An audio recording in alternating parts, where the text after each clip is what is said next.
Androany no nankalazana ny andro raisam-pirenena ho an'ny cirque social ho an'ny centre Okaloha dia nankalaza izany izy ireo tamin'ny fampifaliana ny ankizy na mpilalao ankizy izy ireo noho izany ny tanjona teto dia ny ahatonga ny ankizy tsy ho variana amina lalao hafa tsy dia mampiasa vatana loatra tombony ho an'ny ankizy moa izy ity zany satria mampiasa vatana ny fampiasana vatana midika izay fa fanatanjahantena sady afaka ny ala voly ihany keo izy ireo.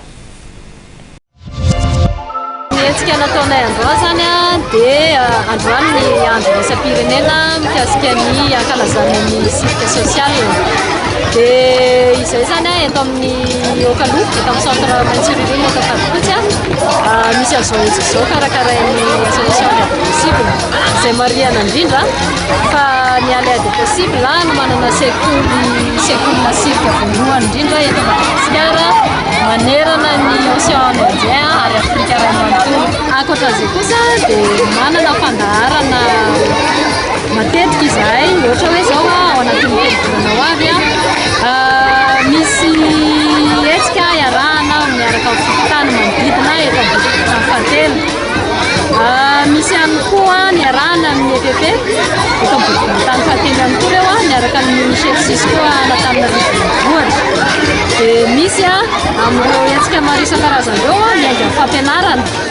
Misy zany fampianarana isan-kerinandro na isaky ny tapa-bolana na isaky ny volana rehefa fandaharam-potoana dia isan-bolana misy fampisehoana zany eto fampisehoana ohatra ny ahoana ilay zavatra natao nandritra ny volana.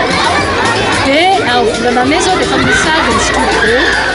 Dia amin'ny volana Jona misy ny festival varavarana zany araka ny anarana hoe varavarana dia misokatra ho an'ny rehetrarehetra.